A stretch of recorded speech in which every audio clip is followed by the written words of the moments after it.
Président. J'avais envie de vous parler d'Europe, mais on en parlera dans 20 minutes, puisque je crois que c'est à 21h que se joue... oui, parlons des choses importantes. AC Milan contre Rennes, contre le Stade Rennais. Voilà. Vous n'avez pas l'air de réfléchir à Galette Saucisse Je t'aime, mais on va peut-être pas chanter maintenant tout de suite. Continuez. Galette Saucisse Je t'aime en avant. Nous examinons cette mission 9 hors programme 907 que nous avons examiné sur les systèmes d'information.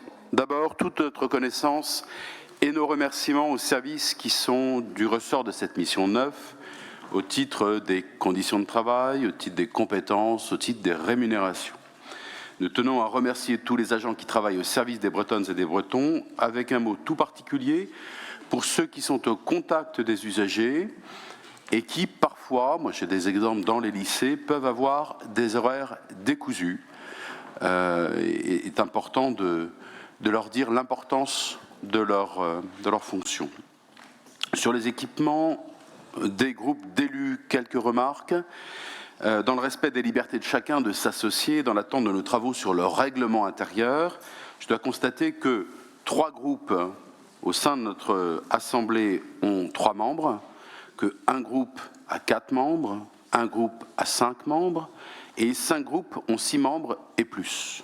Donc, la moitié des groupes, avec les équipements attenants, je distingue le travail sur le règlement intérieur de l'approche budgétaire.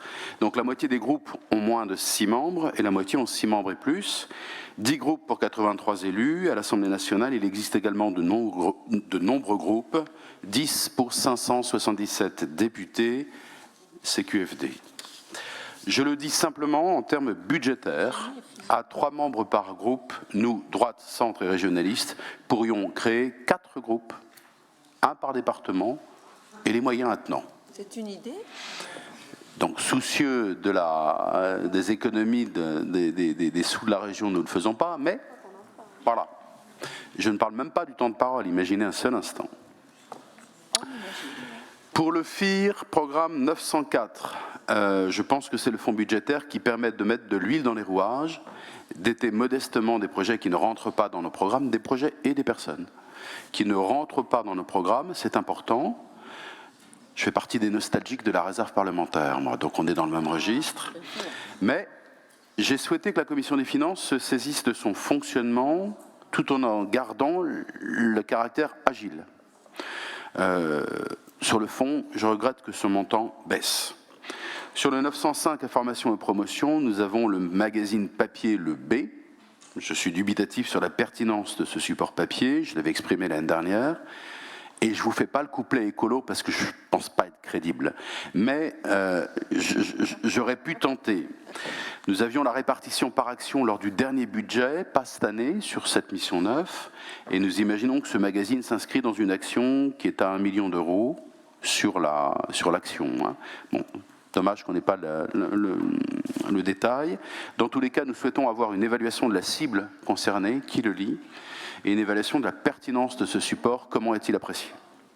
Sur le 908, les ressources et expertises, nous réitérons notre volonté d'accéder à toutes les études engagées par la région, y compris les fameux sondages dont nous avons parlé à la dernière commission des finances et l'avant-dernière, dont nous réclamons l'accès aux commissions des finances avant que les sondages de l'Élysée ne deviennent les sondages de Patton. Voilà, nous allons voter sur l'ensemble des programmes, sauf sur le FIR, parce que nous considérons que baisser le FIR, c'est s'empêcher un certain nombre d'actions qui sont de type agile. Et nous souhaitons mieux en connaître la répartition. Ce sera ramené à la Commission des finances. Monsieur le Président, je vous remercie. Merci. Et à les Rennes. Je faisais une remarque à Stéphane Perrin que vous, au moins, vous ne m'auriez pas enlevé mon FIR. Bon, bref. Monsieur Penel.